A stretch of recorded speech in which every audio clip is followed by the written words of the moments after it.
after working with my brother for about 10 years, I decided to move into solving shelter problems. The journey has been interesting. Of course, there has been a lot of challenges.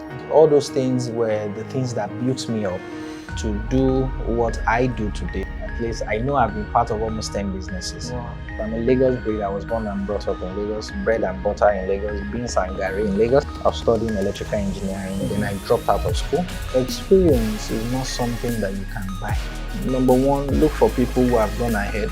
At what point do you declare profit? I said, at the point where we have delivered the project to the client, and the client has either rented it out, or the client has put it on short list, or the client has resold.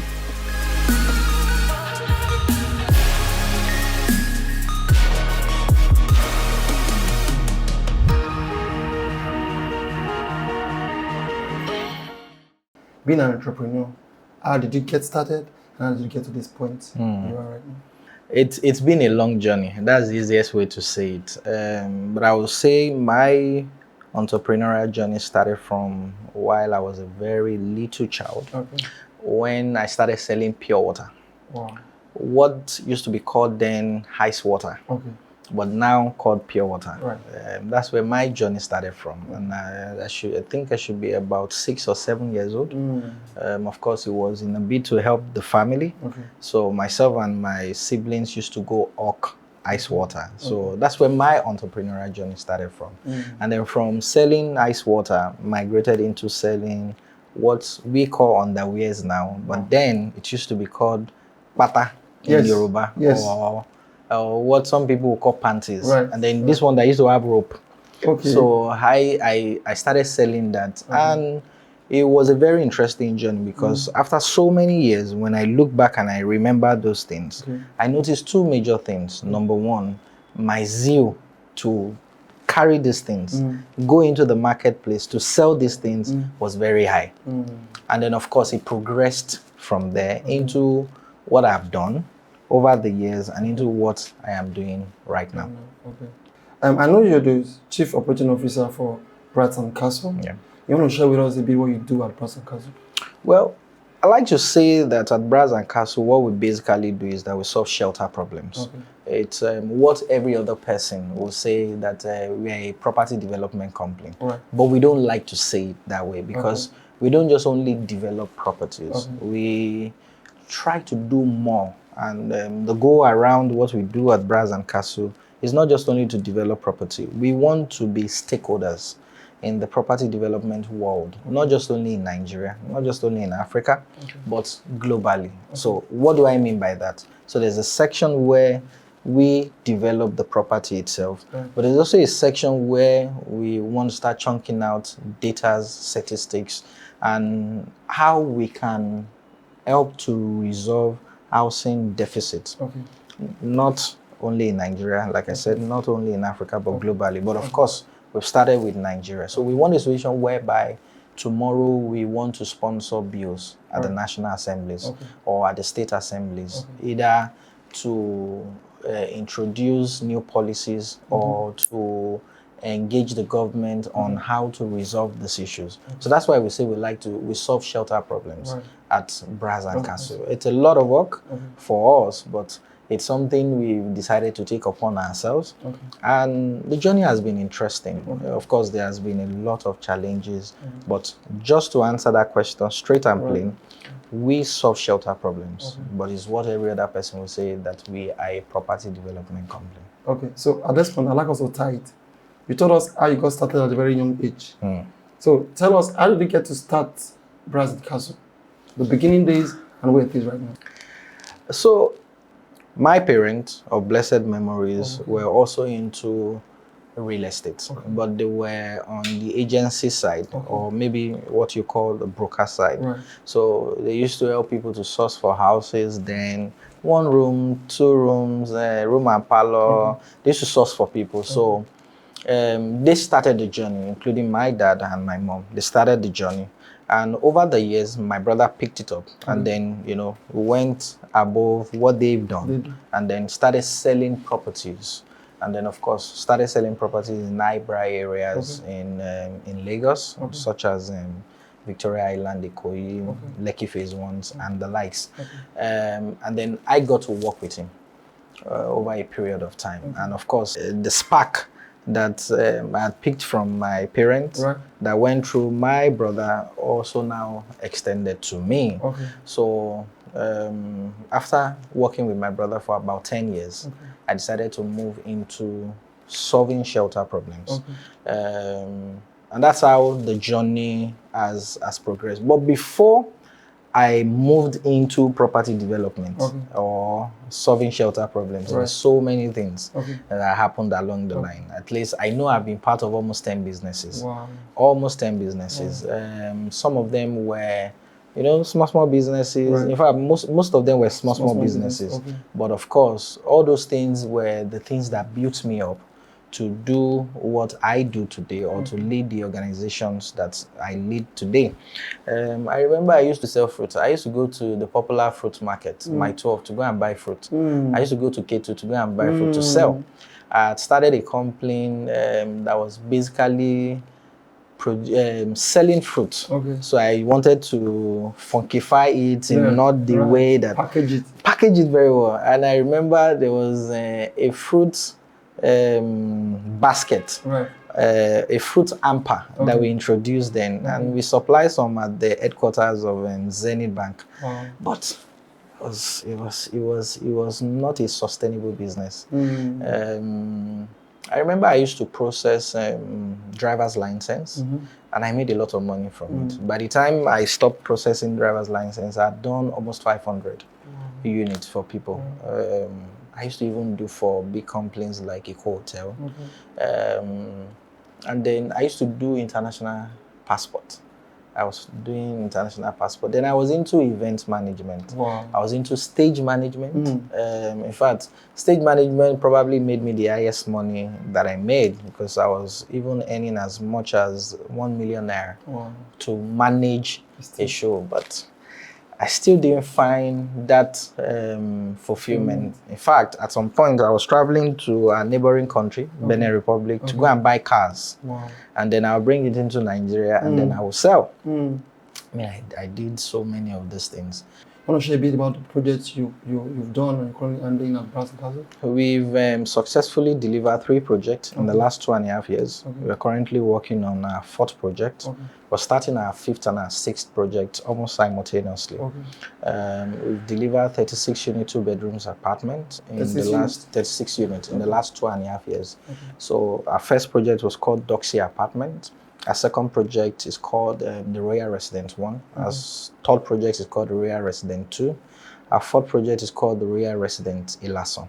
So we picked up the brand Royal Residence after we did our first project, and then we called the Royal Residence series, where we can start any of our project anywhere, whether in Nigeria or outside Nigeria, but we have a brand name that we are running with.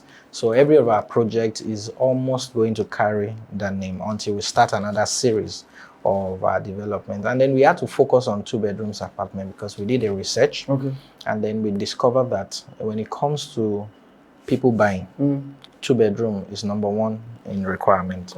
When it comes to people renting, 2-bedroom is the number 1 in request.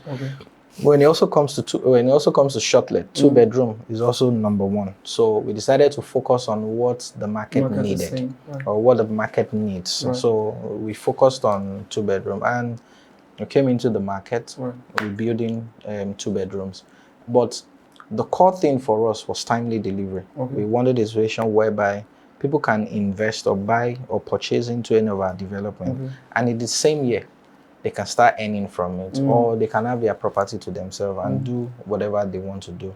And today, for all the projects that we've delivered, we have 99.9% occupancy rate. In fact, the 0.1 is because some people are using it for short-let. So there are days where it is not used, there are days where it is used, and that gives us serious fulfillment. And the other thing that we do is we don't just be with you or come to you only when you want to buy from us. There is a there's during, there's also after sales services that we also provide for anyone that buys into our project. But most importantly, we want people's investment to appreciate. And that is a major force behind everything that we do. We want people to buy property from us today, and in 5-10 years, the property is still appreciating, not because global-wise everything is appreciating, but because of the maintenance, because of the services, and because of the materials used, the quality of material used on those projects. And we currently run on 2 major projects or pet projects. We call one Project 2400. Project 2400 is basically to build and deliver 100-unit apartment in 24 months. And so by the time we deliver the current project that we are working on now, it will be 51 units that will have delivered in a space of 3 years of into construction. But we started Project 2400 last year. So Project 2400 is 2 years ago. So by July is going to be 24 months that we set out that goal, and we are trusting that if we don't meet up with the numbers, I mean, the projects that we want to start now is an add-on of about 40 units. So we are very close to the 100 units that we have marked for ourselves. The second project that we are running with, it's called Project 5000. Project 5000 is basically to build and deliver 5,000 units in 5 years. So we are using everything that we are doing now to build capacity for us to be able to run with Project 5000. And we are also expanding into other African territories, starting with East Africa, because we're already playing in West Africa. So we move to the East Africa, and then anywhere God is directing us to, we'll expand into that part. Finance. You can't run away from it. In fact, I tell people the easiest thing to do when it comes to finance is to face it. Everything about finance is based on strategy. You have to keep developing strategy around how to source for finance. And I always advise people, you must always get professional counsel or professional services. Don't shy away from it. I tell people, get a lawyer, get auditors, get teams of engineers. So everything around finance is structured. If you are solving problems, people will definitely give you money.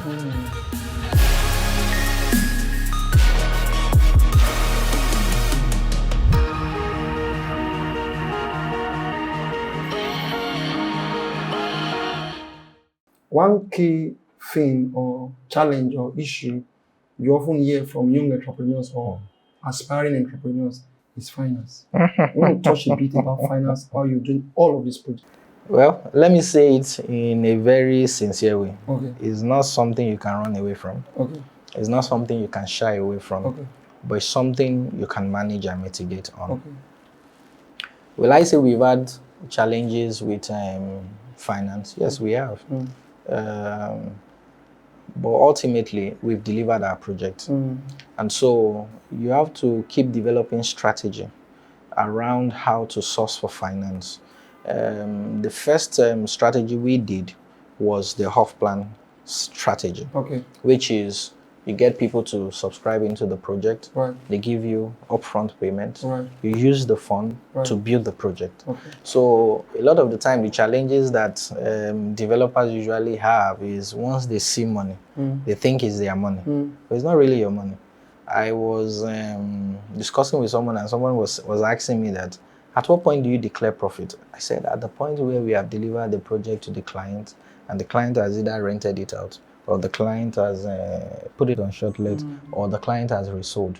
I said, that's when we declare profit. So let me speak about this finance thing directly. It's everything about finance is based on strategy. Everything around finance is based on strategy. You may not know about it, but there are people who know about it. And I always advise people, you must always get professional counsel or professional services. Don't shy away from it. I tell people, get a lawyer, get auditors, get teams of engineers, from your architect to your M&E to your structural engineers. Always get them. You don't have to get them to be full-time with you, but get them as consultants. And they can always mitigate things for you.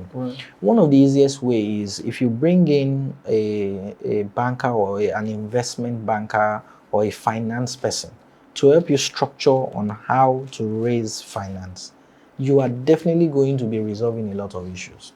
And two, people will give you money when they know that you are solving problems for them. One of the challenges that people usually have when it comes to money is that you are not solving a problem.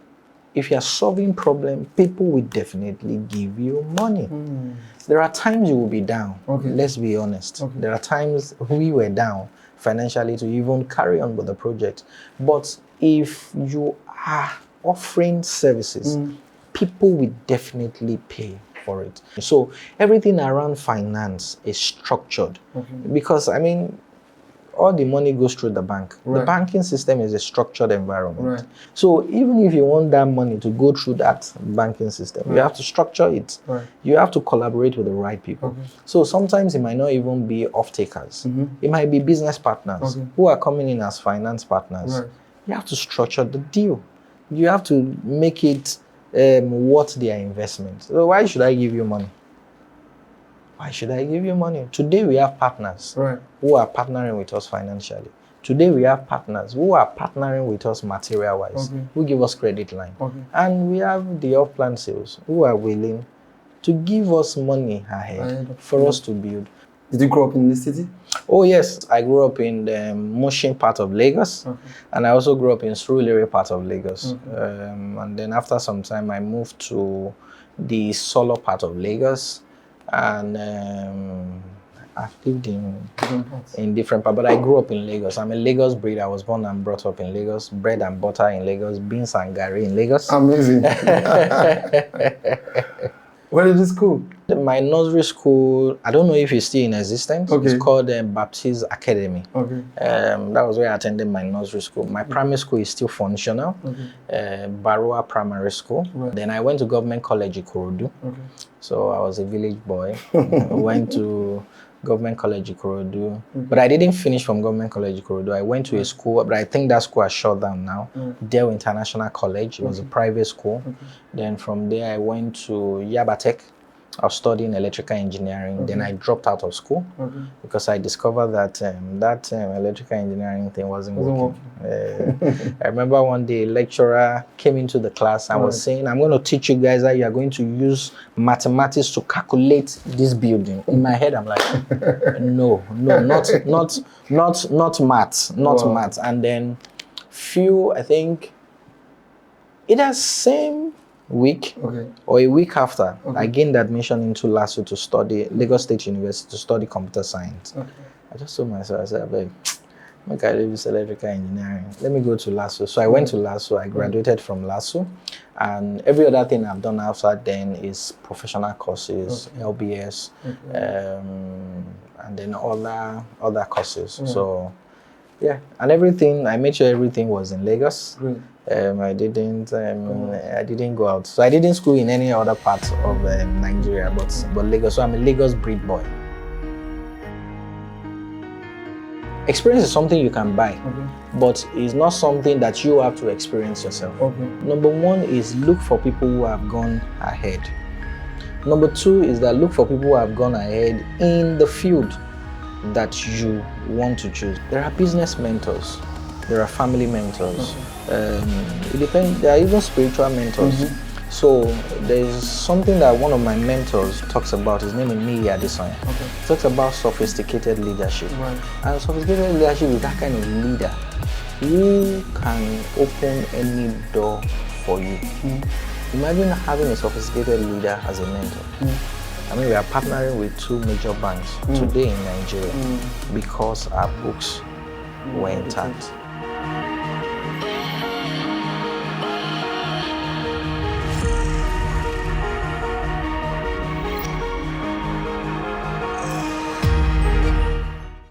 What's that challenge you'd like to share with us? One of those the biggest challenge you've ever encountered, and then you had victory.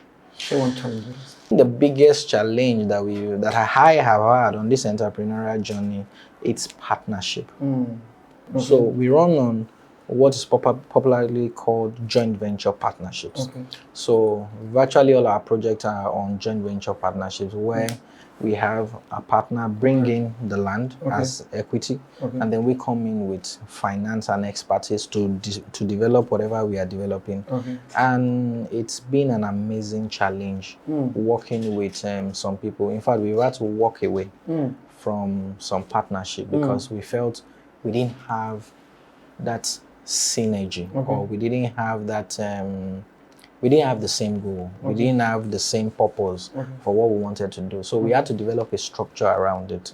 That's where I also talked about making sure that everything that you do, you back it up with professional services. So we get our teams of lawyers or legal team to always work on our partnership. So everything is interpreted from the word get-go. So it's difficult for a partner to come along the line and start saying another thing entirely, because there's an agreement, there's a document, there's a legal binding document. So that was the biggest challenge that we've ever had. But immediately we tackled it by bringing in this professional guy. I mean, right now, partnership comes and it's almost like I'm not even involved. It's almost like I'm not even involved. I just say, you know what, this is what I feel that we should do. This is how it's going to be profitable. This is how it's going to be a win-win situation for us and our partner. Sometimes I don't even meet our partners. So partnership was the major thing for us. And once we were able to put structure and system around it, we knocked it. We knocked it. As a young entrepreneur, how would you want the person to go about sourcing for mentors? Well, it's very simple. Number one, look for people who have gone ahead. It doesn't necessarily mean that they've gone ahead in what you are doing. Just make sure that you look for people who have gone ahead. You know, experience is something you can buy, but it's not something that you have to experience yourself. Because if, for example, I'm getting an architect to come and design something for me, once I tell the architect what I want, the architect goes to design it. I don't need to go and learn architecture for me to get that kind of design. So number one is look for people who have gone ahead. Number two is that look for people who have gone ahead in the field that you want to choose. For example, I have different mentors. There are not many. I have about 2-3 mentors. And they are the people that I can spend my time with. And they are the people that I know that once I have the opportunity to sit with them, so many things are going to come out from it. So there are business mentors. There are family mentors. It depends. There are even spiritual mentors. It depends on the one that you want to choose. So there's something that one of my mentors talks about. His name is Niyi Adesanya. He talks about sophisticated leadership. And sophisticated leadership is that kind of leader who can open any door for you. Imagine having a sophisticated leader as a mentor. You are fine now. Because he knows practically anybody. He knows practically everybody. He knows practically all the stakeholders in any sector that you want to play. All he needs to do a lot of the time is just to make phone calls. So I usually say 2 things. Number one, get a mentor. Number 2, also mentor yourself. It's amazing. People don't talk about that, and I will explain it. So getting a mentor means you always have to look ahead to the person, get knowledge from the person, and then of course you impact on yourself, and then you run with what the mentor has taught you, because the mentor has gone ahead and you want to also follow that route. Mentoring yourself is what other people call discipline, where you tell yourself that in the next 1 year, this is what I want to do, and then you now start disciplining yourself to do all the things that it requires for you to be able to be in that place in the next 1 year. I like to talk about it like that. So I'll give you a typical illustration. When we came into development, we said we wanted to develop a 4-story building. How am I going to do that? But number one, I had a mentor who had done 6 projects, 4-story building. I understudied him for 5 years Okay. before we started our own development. So it then became a bit easy when we were doing it because I had understudied him. I was going to his projects. I saw how he started some project, how we finished the project. I will always go there. Sometimes I would spend the whole day, and then I was learning so many things. But remember, that is not sufficient enough for me to even do the development. So this is where I now have to mentor myself. Oh, I want to do this kind of project. Even though I've learned it from him, by end of 2020 or 2021, I want to have one project that has been up to this. Now I have to start mentoring myself. I have to start studying. I have to start speaking the language, because by the time I get consultant to come and work with us on the project, either the architect, either the structural engineer, the electrical engineer, or the mechanical engineer, I have to start, because I have to start speaking their terminology. They can't be doing presentation to me and I don't even understand. So I have to start mentoring myself to study those things. Now, I might not read, but I can spend time on YouTube. I can spend time listening to those things and understand how some of those things. I'd like to ask, what has been your best win? I think serving people. I'm even becoming emotional. We've had to maintain some people working with us from our first project, even up to the project that we are working with. We've had to allow some people to go because there was conflicts in alignment or in vision. But when I see everyone who has worked with us from our first project and now, I am happy. Because I've seen the growth, I've seen the successes, I've seen how they've advanced from starting with us and where they are now. And it's a tough one because sometimes I have to allow people to go. Not because they did anything wrong, but because I see the potential in them. And I feel that if I let them go, they are going to fly. If I keep them under me, they are going to be crawling. I just enjoy seeing people fly, people grow. And so the greatest fulfillment for me is a life of impact, a life of influence. Not just only to the immediate people around me, but to anyone that I can be of impact to. Young entrepreneurs, what would be the one advice you give them in this journey of entrepreneurship? Delay gratification. Delay gratification. So one of the challenges that I discover that people have is they've not won over money. Money, it's actually a mindset. When you win over money, you can delay a lot of things. I noticed a lot of people on this entrepreneurial journey don't know how to delay. I enjoy delayed gratification. Sometimes it's difficult. Sometimes it's very challenging, but I enjoy it. Because once I do it, I'm developing myself. I'm not just doing it because I want to delay gratification. I tell people today, as far as I'm concerned, any car that I want to drive, I can afford it, but I won't buy it now.